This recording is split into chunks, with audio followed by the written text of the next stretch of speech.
जय हिंद।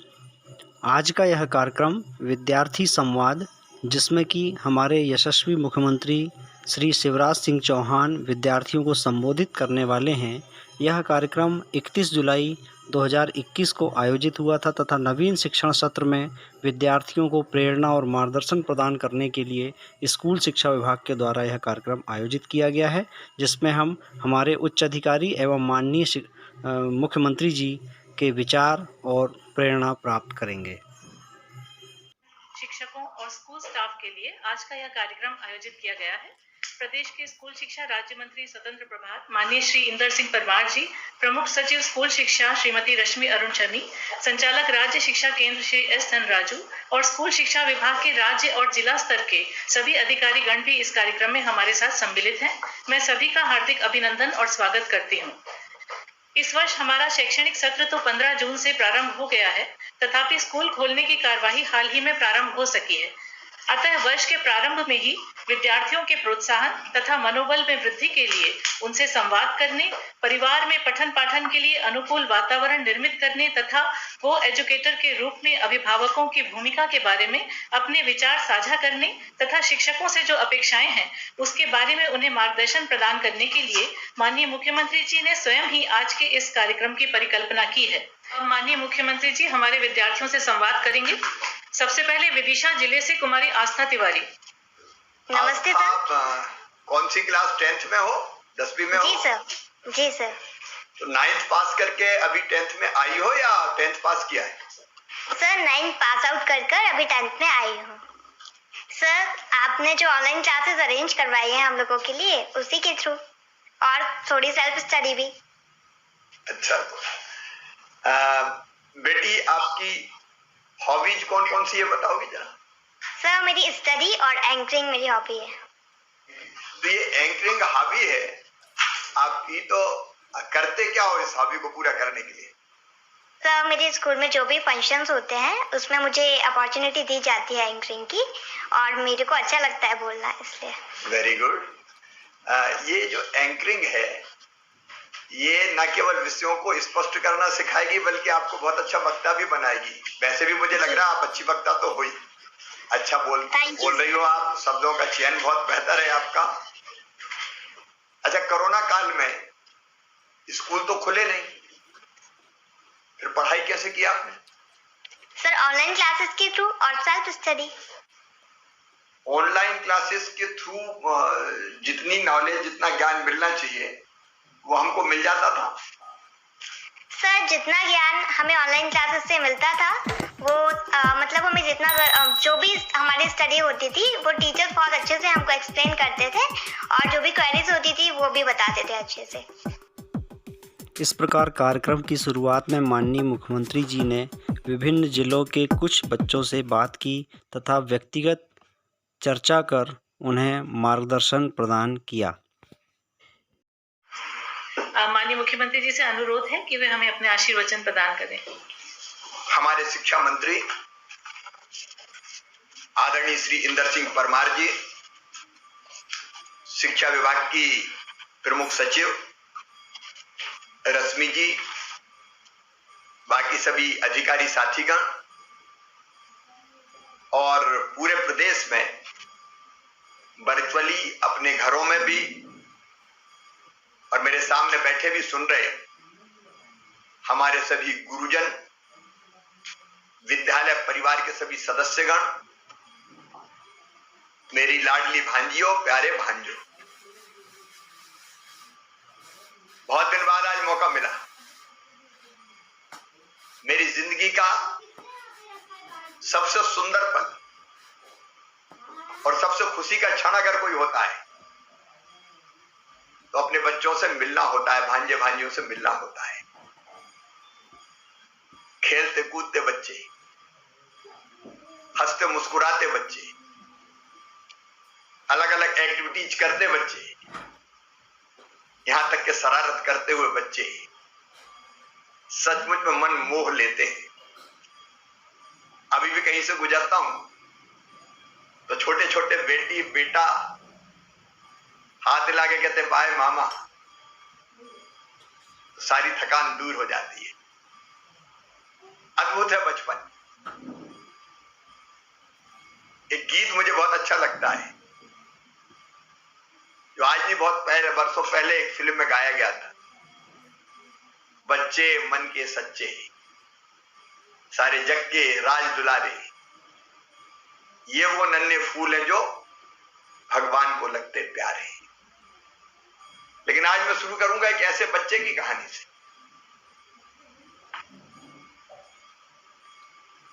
जिसने 13 अप्रैल 1919 को अमृतसर के जलियांवाला बाग, आपने पढ़ा होगा जलियांवाला बाग का वो कांड, देश परतंत्र था, अंग्रेजों का शासन था, अंग्रेजों के काले कानून के खिलाफ जलियांवाला बाग के मैदान में देशभक्तों की बड़ी सभा का आयोजन हुआ।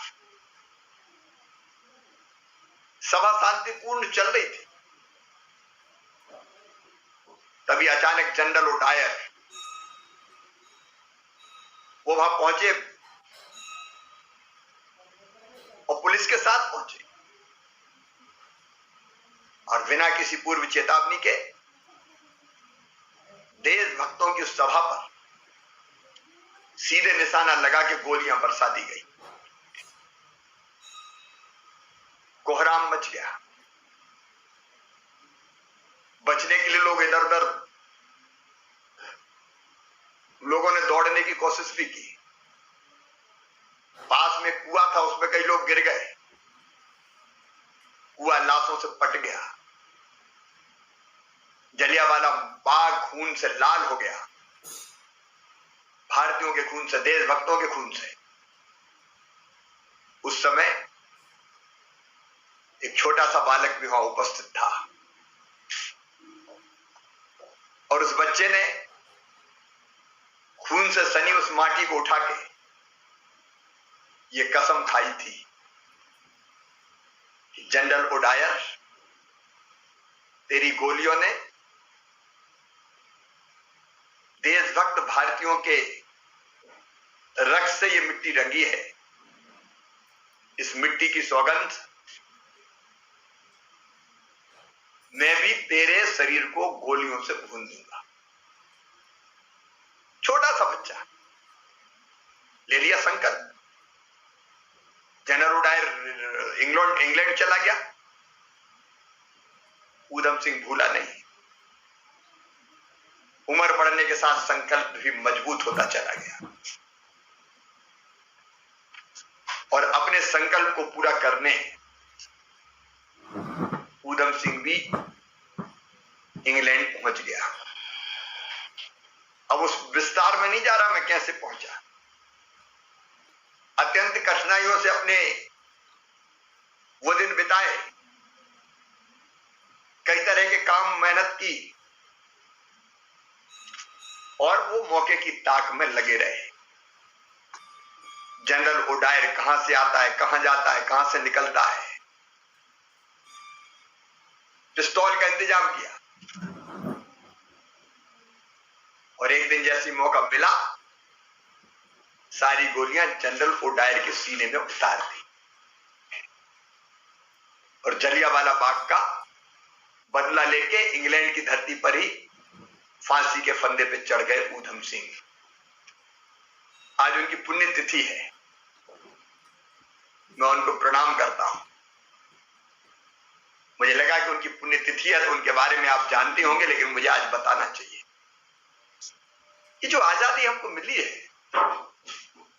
अंग्रेजों ने चांदी की तस्तरी में रख के नहीं दी। हजारों शहीदों ने, क्रांतिकारियों ने अपने गर्म गाढ़े और लाल रक्त से भारत भूमि को रंगा, पवित्र किया, अपना जीवन दिया, तब जाके हमें ये आजादी मिली है।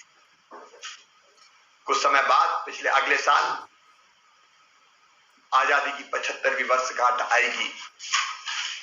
हम ये ना भूलें कि उनकी त्याग, तपस्या और बलिदान के साथ ही आजादी मिली है। आज मुंशी प्रेमचंद जी का भी जन्मदिन, हिंदी के सबसे बड़े कहानीकार, उनको भी प्रणाम करता हूं। बेटा बेटी बेटियों, मैं रोज क्या करता हूं, सीएम हाउस में महापुरुषों के चित्रों पे जिनकी जन्मदिन और पुण्यतिथि होती है, मैं पुष्प अर्पित करता हूं, ताकि उनसे मैं स्वयं भी प्रेरणा प्राप्त कर सकूं। 2 काम मैं लगातार करता हूं, एक महापुरुषों का स्मरण और दूसरे रोज एक पेड़ लगाना। पेड़ लगाना मतलब ऑक्सीजन प्लांट लगाना। ये रोज कोई काम करना एक तपस्या होती है। ये मैंने तय किया है कि व्यस्तता कितनी भी हो, शिवराज पेड़ तो लगाना ही है, क्योंकि पेड़ केवल अपने लिए नहीं, आने वाली पीढ़ियों के लिए बेहतर धरती छोड़ के जाए, इसके लिए भी है। मेरे प्रिय बच्चों, बचपन का समय हमारी जिंदगी का सबसे महत्वपूर्ण समय होता है। आज जब मैं तुम्हारे साथ होता हूं, अपना बचपन भी याद आ जाता है। एक गाना और आया है, मुझे फिर आज बुझा ली, गुजरा जमाना बचपन का, खेतों में दौड़ना, नर्मदा जी में कूदना, घंटों स्नान करना, दोस्तों के साथ खेलना, मित्रों की सूरत याद आ जाती है। कई पुरानी घटना याद आ जाती है।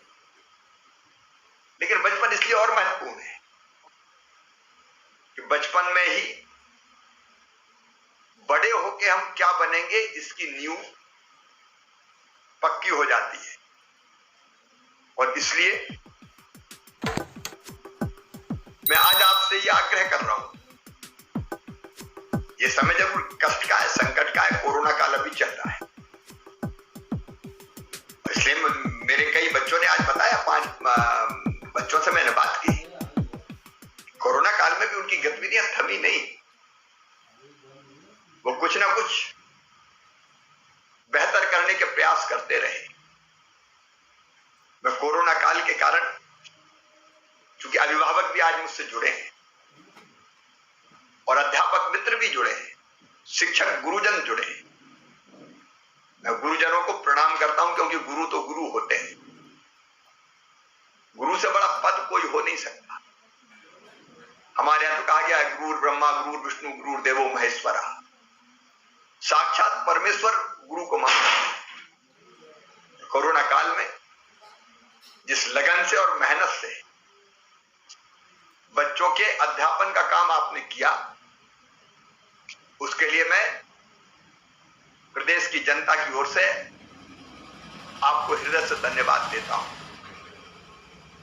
कई हमारे शिक्षकों ने घर को ही स्कूल बना दिया था, कई जान हथेली पे लेके स्कूल जाते रहे, बच्चों को सिखाने का प्रयत्न करते रहे। कोरोना के काल में दूसरे काम भी, क्योंकि वो संकट काल था, वो करते रहे। लेकिन एक बात और मैं कहना चाहता हूं, स्कूल जरूर हमने प्रारंभ किए, लेकिन पूरी सावधानी के साथ। अभी कोरोना के पेशेंट्स आ रहे हैं, केरल में 22,000 से ज्यादा रोज आ रहे हैं, हमारे बगल में महाराष्ट्र में आ रहे हैं, आज मध्य प्रदेश में भी 22 कोरोना के पॉजिटिव केस आए, इंदौर में आते हैं, भोपाल में, कभी कभी कदुका जबलपुर में, लेकिन सागर संभाग के भी कुछ जिलों में आए। उसलिए हमको सावधान पूरी तरह से रहना है। उसलिए सोशल डिस्टेंसिंग का पालन, मास्क लगाना, दूरी बना के रखना अनिवार्य है। इसलिए हमने क्लासें एकदम नहीं खोलती, हम धीरे धीरे प्रारंभ कर रहे हैं और परिस्थितियों को देख के आगे हम फैसला करेंगे। लेकिन सावधानी पूरी तरह से जरूरी है। मैं माता पिता से एक बात और आज जरूर कहना चाहूंगा, बच्चों का ध्यान जरूर रखें। माता पिता भी गुरु ही होते हैं, अच्छे संस्कार माता पिता से ही पढ़ते हैं। कोरोना काल में कई बार बच्चों ने अपने आप को एकाकी महसूस कर लिया और आपने ऑनलाइन शिक्षा के लिए हाथ में स्मार्टफोन दे दिया, मोबाइल दे दिया, और आपने उनकी चिंता करने की ध्यान नहीं रखा। एक दुखद घटना आप लोगों ने आज पढ़ी होगी कि खेलते खेलते किसी ऐसी आदत में फंस गए कि जिसके कारण बच्चे ने अपनी जान दे दी। ये बच्चे हमारे प्राण हैं और इसलिए इनको दिशा देना ये हमारी ड्यूटी है, कर्तव्य है। इनको लाड़ प्यार नहीं करते ऐसा मेरा नहीं कहना है। बच्चे तो प्रेम के साक्षात स्वरूप है और मैं मानता हूं प्रेम ही ईश्वर है। प्रेम से बड़ी उपासना और कोई नहीं है। संदर्भ आ गया तो मैं आपको बता देता हूं। मेरे वैसे सब बच्चे, सभी तो मेरे हैं, लेकिन मेरे घर जन्म लिया 2 बेटों ने, कार्तिकेय और कुणाल। जब कार्तिकेय ने जन्म लिया और कुणाल ने भी, तो मैंने सबसे पहले अपनी गोद में लेके उनके कान में गायत्री मंत्र बोला, इस भाव के साथ कि प्रभु इसको सद्बुद्धि देना, सन्मार्ग पे चलाना। ये माता पिता की ड्यूटी होती है कि वो अपनी तरफ से कोशिश करें कि बच्चों का जीवन बेहतर बने, सद्गुण और सत्संस्कार उनमें आए। गीता जी के 18 अध्याय मैंने दोनों को पढ़ाने की कोशिश की, समय निकाल के, मुख्यमंत्री रहते हुए क्या रहूंगा। कई बार अपन क्या कहते हैं, हम तो बहुत व्यस्त हैं, टाइम ही नहीं मिलता। जब मैं मुख्यमंत्री होते हुए टाइम निकाल सकता हूं तो आप भी निकाल सकते। इसलिए अपने बच्चों की चिंता आप जरूर करें। कोरोना का टेस्ट लगातार चल रहा है, बीच में करवाते रहे और टीका जरूर लगवा ले जिन्हें नहीं लगवाया। शिक्षक भी हम लगातार कोशिश कर रहे हैं और अभिभावक भी। सावधानी जरूरी है। अब मैं अपने बच्चों से कहना चाहता हूं, एक तो हर एक बच्चे में टैलेंट होता है, क्षमता हर एक में होती है, प्रतिभा हर एक में होती है। कोई ये ना सोचे कि एक में ज्यादा बुद्धि है, मुझ में कम है, सब में बराबर है। अभी अपने ऊपर है कि उस बुद्धि का प्रकटीकरण, उस टैलेंट का प्रकटीकरण करने के लिए हम मेहनत कितनी करते हैं। मेहनत करेंगे तो टैलेंट का, बुद्धि का, मस्तिष्क का, ब्रेन का इस्तेमाल होगा। ये आप सबको मैं बताना चाहता हूं, बच्चों को विशेष रूप से, कि हम अपने मस्तिष्क की क्षमता के बहुत कम भाग का इस्तेमाल करते हैं। सरस्वती के भंडार की बड़ी अजूबी बात ये क्या कि आप जितना खर्चोगे उतना बढ़ेगी। और इसलिए कोई ना सोचे कि मुझ में कम बुद्धि, सब में बराबर है। कोशिश तो करो, कोशिश करने वालों की कभी हार नहीं होती। और इसलिए मैं एक बात कहना चाहता हूं, हम जैसा सोचते और करते हैं वैसा बन जाते हैं। अब हमने सोच लिया सीए बनेंगे तो बनेंगे, एयरोस्पेस इंजीनियर बनेंगे तो बनेंगे, आईएएस बनेंगे तो बनेंगे, मिलिट्री में अफसर बनेंगे तो बनेंगे। और हम सोच लेंगे नहीं मैं तो कुछ कर ही नहीं सकता, मैं तो बुद्धू हूं, मुझ में तो अकल ही नहीं है, तो मौकी मक्खी भी पड़ोसी घोड़ा नहीं पड़ेगी। मैं कह रहा हूं पूरे विश्वास के साथ, जैसा चाहोगे वैसा बन जाओ। और इसलिए आज से ये सोचो, मैं बिल्कुल छोटे बच्चों की नहीं कह रहा, लेकिन 9, 10, 11, 12 मेरे बच्चों, आज से सोचो कि कुछ बनना है।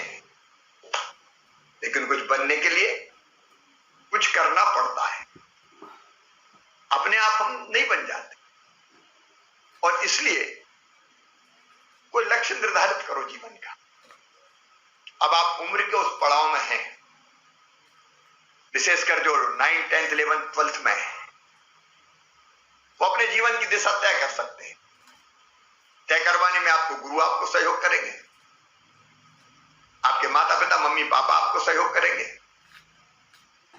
शिक्षा मंत्रालय हमारा सहयोग करेगा, माँ बाप भी यथासंभव प्रयास करेंगे, लेकिन तय करेंगे करना क्या है, और जो तय करें उसको करने के लिए एक रोड मैप बनाए कि वो कैसे करना है।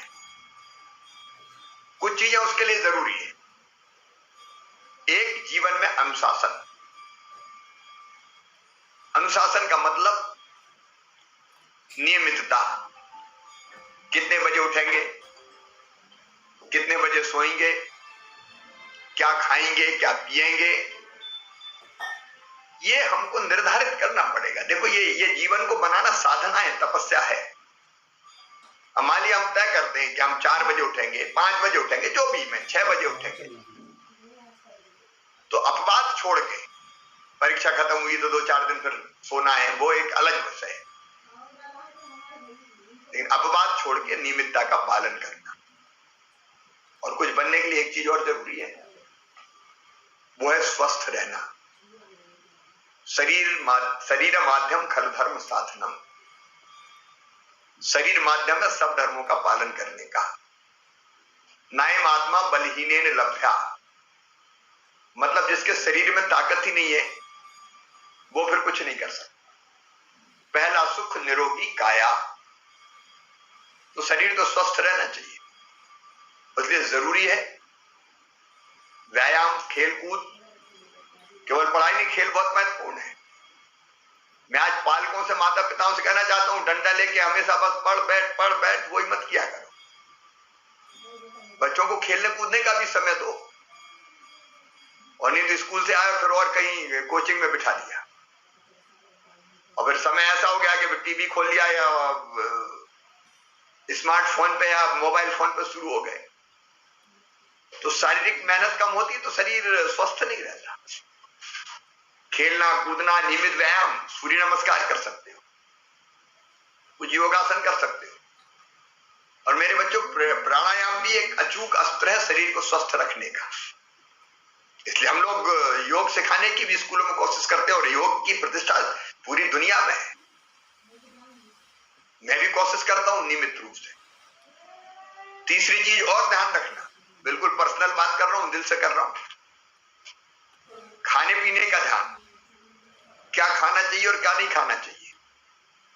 कभी कभार कुछ खा सकते हैं, कचौड़ी, समोसे, पकोड़े उड़ा सकते हैं कभी कभार, लेकिन हमेशा नहीं। हम भी जब जाते थे तो स्कूल के पास ठेला लगा रहता था, उसमें कबीट आते थे, इमली, चोइया। आज तो चोइया भूल ही गए हो, खट्टे खट्टे लगते थे, खाते थे तो मजा आता था। बेर खाते थे, बेर, उबले हुए बेर भी। फल खाना अच्छी आदत है। कभी कभी हम भी कचौड़ी, समोसा, पकोड़े, आजकल कचौड़ी समोसा का प्रचलन कम हो गया, आजकल तो पिज्जा, बर्गर, जंक फूड। अब ये खाते समय थोड़ा अच्छा लग सकते हैं, लेकिन ये स्वस्थ शरीर के लिए नहीं है।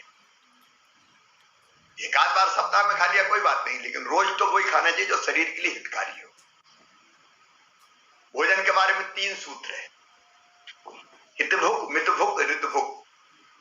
अपने ऋषियों ने कहा है, हितभुक मतलब जो शरीर के लिए हितकारी हो वो खाओ। फल चाहिए, सब्जी चाहिए, प्रोटीन चाहिए। प्रोटीन के लिए पनीर खा सकते हैं, दूध पी सकते हैं, दही खा सकते हैं, जो शरीर के लिए हितकारी। हम अंकुरित अनाज खा सकते हैं। मूंगफली जैसी चीजों में भी पर्याप्त मात्रा में पोषक तत्व होते हैं, जो शरीर के लिए हितकारी हो वो खाएं।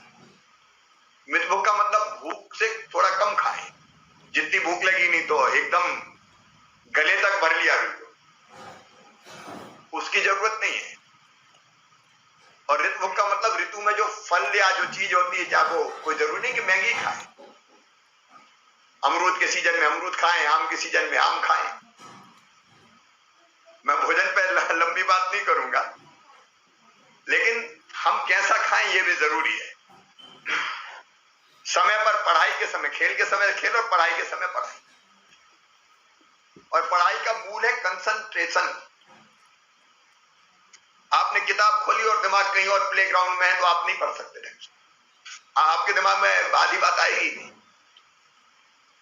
लेकिन एकाग्र चित्त होकर अगर आप पढ़े, मुझे एक प्रसंग और याद आ गया।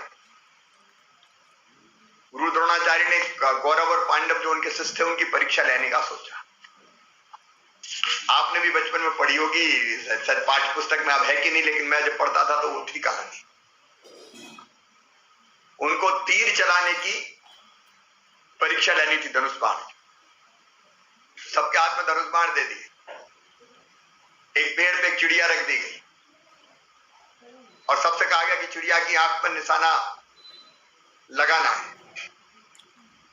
सब तैयार, लेकिन क्या निशाना लगाने के पहले एक सवाल पूछूंगा द्रोणाचार्य जी। कौरव पांडवों ने कहा कि पूछिए। तो ने पूछा, बताओ सामने चिड़िया बैठी है और पेड़ पे बैठी है, तुम्हें क्या क्या दिखाई दे रहा है? तो दुर्योधन हो, दुशासन हो, भीम हो, बाकी लोग हो, सब लोगों ने कहा गुरुजी सब दिख रहा है, आंखें खराब थोड़ी है, पेड़ है, पेड़ की शाखाएं हैं, पत्ते हैं, फूल हैं, उस पर चिड़िया बैठी हुई है, चिड़िया बैठी हुई है। एक एक से पूछते गए और रिजेक्ट करते गए। अर्जुन से उन्होंने पूछा, अर्जुन तुम्हें क्या दिखाई दे रहा है? अर्जुन ने कहा, मुझे कुछ दिखाई नहीं दे रहा, मुझे केवल चिड़िया की आंख दिखाई दे रही। गुरुजी ने फिर पूछा कि पत्ते दिख रहे हैं? बोले नहीं। डाली दिख रही है? बोले नहीं। फूल दिख रहा है? बोले नहीं। मुझे केवल चिड़िया की आंख दिखाई दे रही। और सबसे सटीक निशाना चिड़िया की आंख पर लगाया अर्जुन ने। इसका मतलब क्या है? मतलब सीधा सीधा यही है कि हम एकाग्र होकर पढ़ेंगे तो चीज हमारे दिमाग में बैठेगी। कंप्यूटर है दिमाग हमारा, अब उसमें डिपॉजिट करना है तो उसके लिए कंसंट्रेट तो करना पड़ेगा। मैं जब परीक्षा के समय पढ़ता था तो पढ़ते समय मैं इतने ध्यान से पढ़ता था कि जब मैं लिखने बैठता था परीक्षा में तो मुझे वो पन्ना ऐसा लगता था कि मेरे सामने पन्ना रखा है। पन्ने पे नंबरिंग की है तो नंबर कौन सा वो याद रहता था, क्योंकि कंसंट्रेट अगर हमने कर लिया तो दिमाग में बात बैठ जाती है। तो एकाग्र चित्तता जरूरी है। फिर जैसा कहें वैसा करना ये अपने चरित्र को गढ़ता है। द्रोणाचार्य जी ने एक पाठ पढ़ाया, सदा सत्य बोलो, और कहा इसको याद करके आना। तो 104 ने दूसरे दिन फटाफट बता दिया, सदा सत्य बोलो। युधिष्ठिर से पूछा तो युधिष्ठिर ने कहा आज याद नहीं हुआ, कल बताऊं। कल आए फिर कहा कि आज भी याद नहीं हुआ। 5-6 दिन हो गए तो नाराज हो गए द्रोणाचार्य, बोले इतना सा पाठ याद नहीं हो रहा, सदा सत्य बोलो। तो युधिष्ठिर ने कहा कि मैं रोज कोशिश कर रहा हूं लेकिन बोलते समय कोई ना कोई झूठ निकल जाता है, तो मैं कैसे कहूंगा। और एक दिन फिर युधिष्ठिर ने कहा हाँ अब मुझे पाठ याद हो गया। सत्यवादी के रूप में युधिष्ठिर आज तक स्थापित है। ये चीज अपने चरित्र को बनाती बेटा बेटी। जैसा हम आचरण करते हैं वैसा हमारा चरित्र बनता है, लोग फिर हमारे बारे में वैसे ही सोचते हैं। और इसलिए ये जीवन में नियमितता, गलत संगत से बचे। कोई भी छोटी चीज किसी के साथ मिलके जिसकी गलत आदत सीख ली तो वो जिंदगी को बर्बाद कर सकती है। एक चोर को सजा हो गई, जेल भेज दिया गया। उसने इच्छा प्रकट की कि मां से मिलना चाहता हूं। मां मिलने आई तो चोर ने अपनी मां की नाक काट ली। लोगों का कितना दुष्ट है, चोर तो है, मां की नाक भी काट ली। तो उसने उत्तर दिया कि ये अगर दोषी कोई है तो ये मेरी मां है। आगे जब मैं छोटी मोटी चोरी करता था बचपन में तभी मुझे समझा देती तो बड़ा चोर बनने की नौबत नहीं आती। तो मैं पालकों से भी ये कहना चाहता हूं कि जरा भी कोई ऐसी चीज लगे कि बच्चों को टोकना है तो जरूर टोकें। माता पिता गुरु का आदर करें, गुरु से बड़ा कोई नहीं होता, इसलिए उसका सम्मान करना चाहिए। और गुरुओं से भी मेरा यही कहना है कि अध्यापन से बड़ा पवित्र काम और कोई नहीं है। एक गुरु कई अच्छे नागरिक और महापुरुष तैयार कर सकता है। मैं भी आज मुख्यमंत्री हूं तो मेरे गुरु को श्रेय देता हूं, श्रीमान रतन चंद जैन जी, जिन्होंने मुझे प्राइमरी स्कूल में पढ़ाया। मैं उनको प्रणाम करता हूं। उन्हें जो संस्कार दिए उसी ने कुछ अच्छी चीजें मुझ पर भरी। अपने देश की सेवा करो, माता पिता का नाम रोशन करो और अपने जीवन को ऐसा बनाओ कि तुम्हें स्वयं गर्व हो कि एक बेहतर मानव जीवन हमने जिया है। और मैं फिर कहता हूं, स्वामी विवेकानंद कहते थे, तुम साधारण मनुष्य नहीं हो, असाधारण हो। वो कहते थे तुम अमृत के पुत्र हो, ईश्वर के अंश हो, अनंत शक्तियों के भंडार हो, अमर आनंद के भागी हो। दुनिया में कोई काम ऐसा नहीं कि जो तुम ना कर सको। अपने आप को पहचानो, अपनी क्षमता पहचानो और बड़ा काम करने का संकल्प लो। निश्चित तौर पर तुम्हारा जीवन यशस्वी होगा, ये मेरा विश्वास है। हर कदम पर सरकार आपके साथ है और मामा आपके साथ है। मेरी बहुत बहुत शुभकामनाएं, आशीर्वाद, गुरुजनों को प्रणाम। नया मध्य प्रदेश गढ़ेंगे नई शिक्षा नीति के माध्यम से। बच्चे पढ़ेंगे भी, खेलेंगे कूदेंगे भी और आगे बढ़ेंगे भी और देश को और अपने मध्य प्रदेश को आगे बढ़ाएंगे। बहुत बहुत शुभकामनाएं, बहुत आशीर्वाद, प्यार, धन्यवाद। बहुत बहुत धन्यवाद माननीय मुख्यमंत्री जी। हमारा विश्वास है कि आपका बहुमूल्य मार्गदर्शन हमारे विद्यार्थियों को जीवन की हर चुनौती का साहस से सामना करने और अपने लक्ष्यों की पूर्ति का सर्वश्रेष्ठ प्रयास करने की प्रेरणा हमेशा देता रहेगा। कार्यक्रम के अंत में संचालक राज्य शिक्षा केंद्र श्री एस धनराजू से अनुरोध है कि वे आभार प्रदर्शित करें। आज विद्यार्थी संवाद के माध्यम से प्रदेश के सभी बच्चों से, अभिभावकों से और शिक्षकों से संवाद करते हुए उनको अपना जिम्मेदारी के साथ साथ क्या पोटेंशियल है उसको भी आपने प्रेरणा दिया। प्रदेश के माननीय मुख्यमंत्री जी को शिक्षा विभाग की ओर से बहुत बहुत आभार व्यक्त करता हूँ और हर कदम हमारे मार्गदर्शन करते हुए विभाग को आगे बढ़ा रहे राज्य शिक्षा मंत्री जी को भी विभाग की ओर से बहुत बहुत आभार व्यक्त करता हूँ सर। और प्रमुख सचिव महोदय, उप सचिव महोदय और पूरे मैदानी अमला आज हमारे साथ जुड़े हुए सर, उन सबको मैं आभार व्यक्त करता हूँ।